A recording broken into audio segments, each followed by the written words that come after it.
There is nothing more contagious than laughter. Let it fill your life.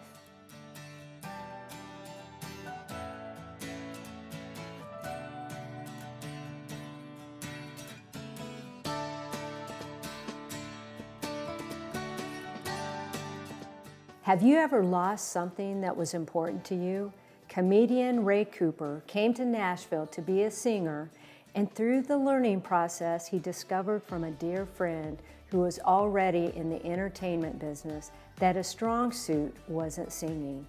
While dealing with anxiety and depression, he gave up on his dream. And this led him to discover something extremely important that changed his life. And it could change your life too. This is his story. This is today's Nashville. This is Faith. Ray, I am so excited that I finally have you on the show. Welcome to today's Nashville. I am so excited to be here, Terry. You have been busy. You've been all over the place with your comedy routines. And before we get started, tell me one of your funniest jokes. Well, I don't know if it's the funniest, honey, but I'm gonna tell you what, I've been on a weight loss journey here lately, and sometimes in life you just have to realize the importance of things. I've had to realize whether I like to breathe or not, so I don't cut my own toenails anymore. I've had to start going to the podiatrist. That's what you get when you turn 40. 40? Well, look at you. It's 42, but we never tell the truth about that. God doesn't judge over that one. So you've been in comedy for a long time. Mm-hmm. But before we get started, let's go back. And you're not from Tennessee? Originally from East Tennessee, moved to Alabama, and then moved back to Nashville. What was life growing up? Life was good. Life was good. I took care of my mom. You know, I didn't have the normal childhood. I grew up taking care of my mom from an early age. It was me and my dad. Okay. My dad's a Vietnam veteran who has suffered from PTSD. Mm-hmm. And so the normal childhood of friends and normal childhood of doing things, going places, you know, my mom got hurt. She was a nurse at the VA and she got hurt. So I took on the role of a caretaker really early in life. How old were you? I want to say I was about 8 or 9. 8 or 9? Mm-hmm. And she hurt her back, wasn't able to go do things, which started anxieties early in life, and I'll tell you more about that. You know, just a lot of things going on behind the scenes. Then you start having these things going on in life when you're at school, and you're like, oh my God, why's my heart racing? Why am I feeling so anxious when I'm supposed to be a kid? No high school prom, no high school, you know, the things that normal children do, but I'm thankful I got to do it for her. So it started around 8 or 9. Mm-hmm. Did you have any friends in school, or? Well. Or was it a difficult time? It was a difficult time. It was a difficult time. I really couldn't relate with the younger generation, the kids, because I was always around adults. Mm-hmm. Not that that's not a great thing. It has certainly equipped me to be able to always, Lord forgive me, I try not to make fun of this newer generation, but you know, I'm actually able to talk to people. Mm-hmm. It was hard growing up. But is it just you? You only no siblings? Mm-hmm. God broke the mold, honey. Well, what was high school like? High school was very interesting. The level of anxiety I was under at that time, and I was going through prescription use of Xanax at that time for anxiety levels, and having to deal with my mom too. I don't tell many people this, but might as well tell you since it's on camera. I only finished like 2 years of high school, and then I went and got my GED. Okay. A lot of people do that. Mm-hmm. No, you said no prom? Oh, no. No. So she saved money. Were you always funny? You know, I didn't think I was. I've always been a quick wit. I get that from my mom. My mom could totally just tear you up. My dad, very straight-laced, very to the point, but Mom was always the type that could literally just, whatever the occasion, light you up with a joke. Do you have any funny stories about her? I have lots of funny stories about her, but her compassion is one of the best memories I have about her. I'll never forget, a lot of people wouldn't think it was funny, but I totally did. She started getting dementia. I never drove. So, because of anxiety, I can get in front of 1,000 people and tell a joke, but I can't drive a car. Is that not funny? Do you not drive today? No, Okay. honey, I got my driver sitting out in the driveway with the co-pilot. But, well, I'll never forget, we were going to pay our gas bill. And we had a little Saturn. She was so happy to get that new car. And she drove by and she knocked the guttering off the side of the gas company and just kept going on. And she said, "Oh, Lord, I should go tell him." Then she forgot. And I wasn't about to go tell because I thought, Lord mercy, we're going to go to jail. My mama don't even really know what's going on. But she was compassionate. She was a nurse. Oh, yeah. Always compassionate, never really cared for what was going on with herself, more so with other people. Well, were you involved in any activities in high school or like singing or anything? No, I was always an avid movie lover, always an avid music listener. But as far as getting to do the things that normal kids did, I never really did it. But you had a passion for singing, didn't you? Oh, yeah. Till someone told me the truth. But We're going to talk about that too. Yeah, I'm excited to talk about that. So when did that passion begin? Was it early on in life? Oh, yeah. I love to get in front of the TV. And, when you're going through stuff, and as a kid, you don't really know you're going through it. You're just like, well, I guess everybody's like this. You get in front of the TV and you sing, and you're just like, oh, wow, I want to be a star. Well, so does 90% of America, too. So there you go. But it would take me to another place. And the singing, and then you see people. I grew up sporadically in church, and I'll explain that too. It just takes you to another place. Did you ever get lonely? I will say it did get lonely. And how did you fill that void? I didn't know how to feel it for a long time. You don't have any brothers or sisters. You don't really have any friends per se, unless you got the newest video game unit. And you don't realize that until later on in life, that they were just hanging around because of that. Once I met the Lord, I found out how to fill that void of loneliness, because He's really the only one that can fill it. Yeah, that's true. How old were you when you met Jesus?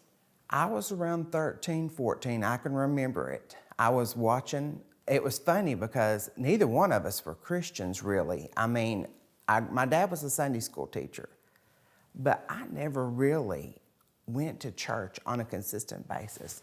But I remember me and my adopted grandmother watching the Happy Goodmans one night, 50th anniversary special at the Ryman.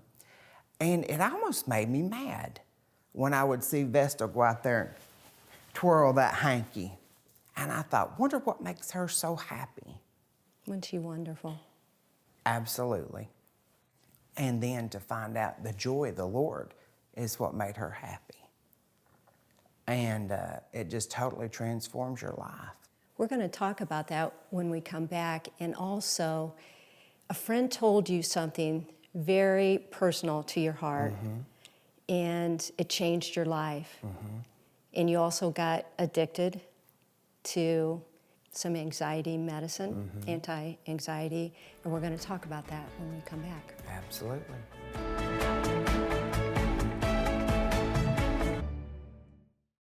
Ray, you were talking about giving your life to the Lord when you were watching the Happy Goodmans. Do you remember the moment you just said, all right, I'm surrendering? I noticed things started to change. My love for different genres of music started to change. You know, I don't make fun of myself in church, but I mean, I'm like almost a cartoon character because the tears shoot off of my face.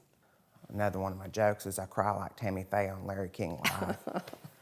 You know, God started dealing with my heart and changing who I was supposed to be.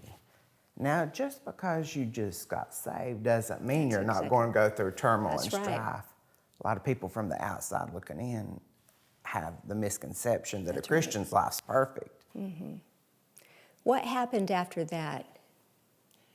Life started changing. Mother just steadily declined. Over the years, I noticed that the pills were needed more and more to subdue the pain, I guess. It was from constantly seeing someone dying in front of you all the time while still wanting to do more for your life. But yet, in a small town, you don't really know how to do it. And then you've got someone dying in front of you, and then your other parent has PTSD to where they're really not involved a lot in your life either. So, but just kept moving forward, the years passing up until the time that it was getting ready for her to pass away. And you said that you had issues with anxiety. Did you get addicted to a medication? Oh, yeah. It's very easy. I always say, you know, you can never judge anybody because it was one of the easiest things to get addicted to. It's called Xanax. It's a barbiturate. You know, people toss around the name Valium, Xanax. I'm going to go take a Valium. I'm going to take a Xanax. Well, you know what? It's really easy to get addicted to them. But how old were you? I was in like my late teens to early 20s and into that area of mother passing away. Okay. So for a long time. How did you get past it? How did you resolve your addiction? It sounds unreal, and I've told my story over and over again. A lot of people are like, I can't believe you would tell somebody this because it's embarrassing. And I'm like, well, you know, it's not, because I got to tell what God did for me.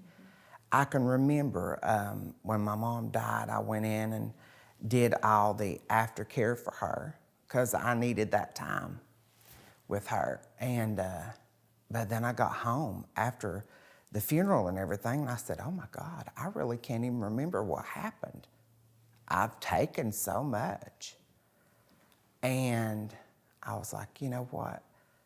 Something's got to change. God, you're going to have to do it. You're going to have to take this from me or take me to be with you because I can't stand this anymore. And I locked myself away. It wasn't easy either, Terry.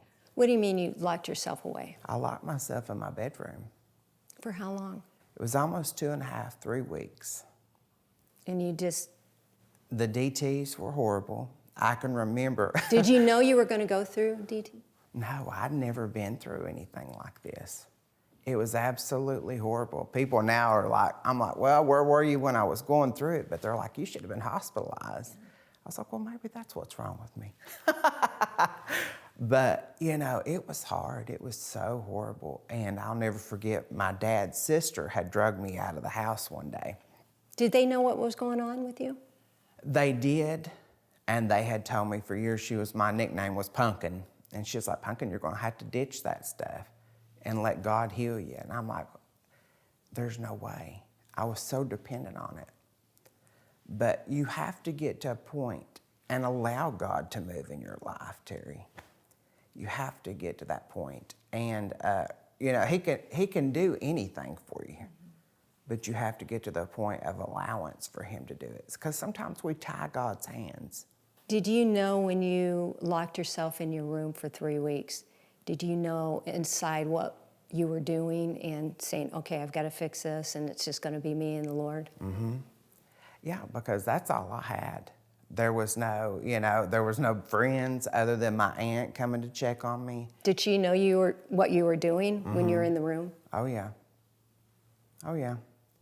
It was, It was one of the hardest things I've ever been through in my life. I don't suggest it for anybody because you really need help. Yes. And God knows I can need all the help I can get. But it is so worth it to not be on that level of dependence. Does that mean, I always tell people, you know, a miracle, lots of times it's like a biblical miracle, just like that. But sometimes a miracle is over time, too. We have to differentiate.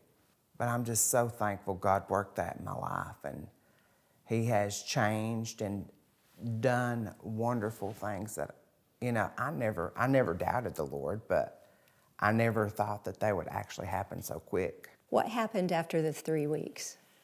After the 3 weeks, I wasn't depending on the nerve pills, and I had...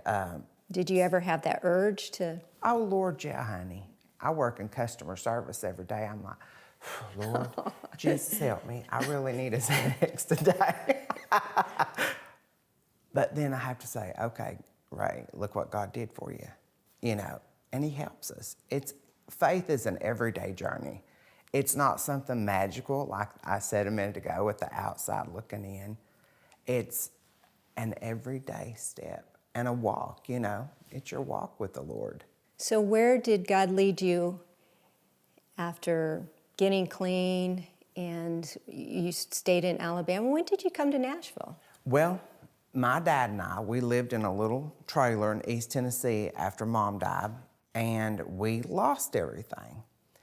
I had met a lady on social media, and she was going through things in her own life. And we both couldn't afford to live alone, so my dad and I, we moved in with her and her elderly mother who had dementia.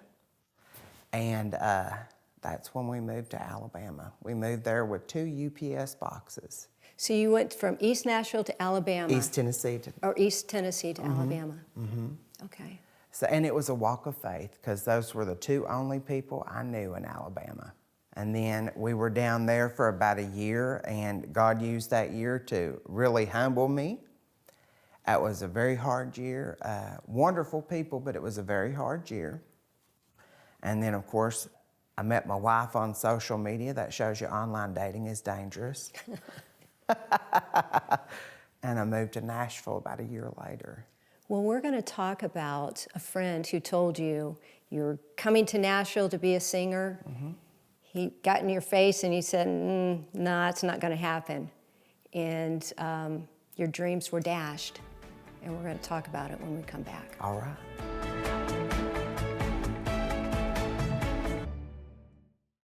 Ray, you came to Nashville to be a singer, but that didn't happen. Tell me what your friend said.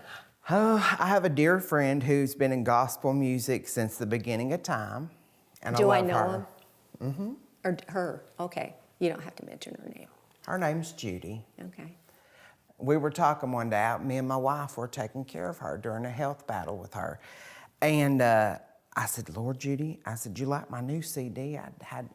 I'd had this new CD done and all the new artwork and everything on it. And I thought I was the best thing since sliced bread. And she goes, I want to tell you something. I thought, uh-oh. Uh-oh. She's going to cut me.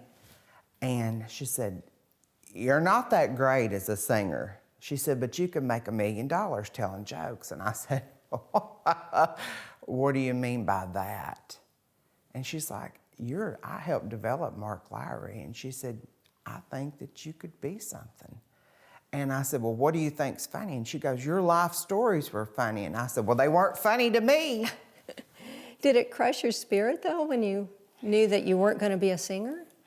I can't help to say, but it did.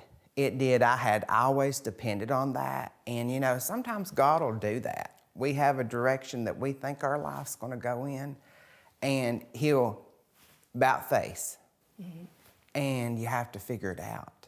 With Him, of course. And I'll tell you, it was crushing. But I thank God that He did it because, you know, I would have still been, okay, let's make another song. Let's sing another song. And thank God for the people that are not having to listen to me sing it. It's a difficult industry, isn't it? Mm-hmm. Very competitive. So you came from Alabama You lost everything and got married. So how did you survive in Nashville? You know, Nashville's a very hard place to live. Very, very. So if you're watching out there, it's very expensive. But thank God, He's always provided. I was a front-end manager at Walmart, and I'm a front-end manager at a hotel right now. That's my real job. I always say that, unless you can pay those bills, it's a real job. And I thank God for it. But He has just directed every step along the way as far as my comedic journey. He brought that in through the hotel that I work at. When she told me that I was supposed to be a comedian, well, okay, so I'm out here in left field. Okay, so where do I actually start? And the Christian industry is a very, very hard industry to get into, especially when I know a few people, but not the people that you need to get started. And I have done a few churches and all this and all that. I have done some festivals, but it's funny how God works. Sometimes He'll take you to the end of your road before you actually figure out what road you're supposed to be on. And I have to tell you this, I was standing at my job one day and I had met a gentleman. He's probably in his 60s, and he comes up to me and he goes, "Would you like to be the man version of Minnie Pearl at our country music show?" And I said, "Well, Lord, yeah." I said, "But there's so many smoke machines in Nashville. Are you for real?" And he goes, "Yeah, you're supposed to be there for Friday night." And I was like, "Okay, God, this is really the season of acceleration, but this is too fast." What day was it? This was on Wednesday. That was pretty fast. But that's how God works. All those years of struggling and trying to fit in, you know, I still do churches and events, but all those years of trying to fit in, and then God brings it. There you go. You've been waiting. And I'll never forget that first night at the Music City Hayride. I opened up for Miss Leona Williams. And being backstage and just seeing, it makes me want to cry. Just seeing how God is faithful. Yes, He is. And how He worked that miracle out. You know, that might not be a miracle for somebody else, but it was a miracle for me. And He's just allowed me to perform with some of the most wonderful musicians. And I was thinking today's Ronnie McDowell's birthday. And I thought, you know what, God? You let me open for him. That's wonderful. So tell me where God is leading you now. You know, I am still one of the cast members on the Music City Hayride. Tell me about that. It is a nonprofit for the veterans. We have about four to six shows a year. We always have one of the country legends, and we open for them. It's about a 2-hour show. It's over at the Troubadour. Is it always here in Nashville? Mm-hmm. Okay. At the Troubadour Theater. Okay. Wonderful, wonderful show. All the proceeds go to benefit veterans. Where else has God taken you? I mean, you know, just like I've always watched movies and things where people perform, and this doesn't seem like a big thing to a lot of people, but I've watched movies and people performing at fairs and shows, and you know, the Patsy Cline movie where her and Loretta are performing on the fair circuit. Last year was my first year doing the Tennessee State Fair. What was that like? It about makes my heart explode just to see the faithfulness of God. And I'm back there again this year. Okay, so you have anxiety, or you had anxiety. What's it like to get in front of a crowd? You know, it's not always easy, but I have tried to sum this up. I was talking to a coworker, and I'm like, you know what? I believe that if it didn't make you nervous at all, it wouldn't mean anything to you. That's true. And because I want to give people 110%, more than I give myself. And it's always, you know, it's always just to get you out there. And once I'm out there, they're my people. They're my people, and I'm sent to give them joy, because you know what? I realize they might not have had any before they come in. Do you share Jesus with them? Oh, yeah. Oh, yeah. We have a few seconds left. What would you like to say to somebody that's listening to you today? You know, above anything that you take away from this, it's not about Ray Cooper. It's not about comedy. It's about just listen for God. Listen, because He is going to talk to you. He's going to move in your life. It might not be today. It might not be tomorrow.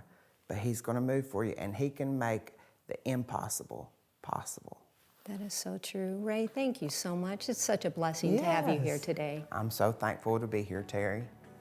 My friend, are you struggling with anxiety in your life? Like Ray said, take it to the Lord, lay it down at His feet, and let Him take care of it. Trust Him. This is today's Nashville. This is faith.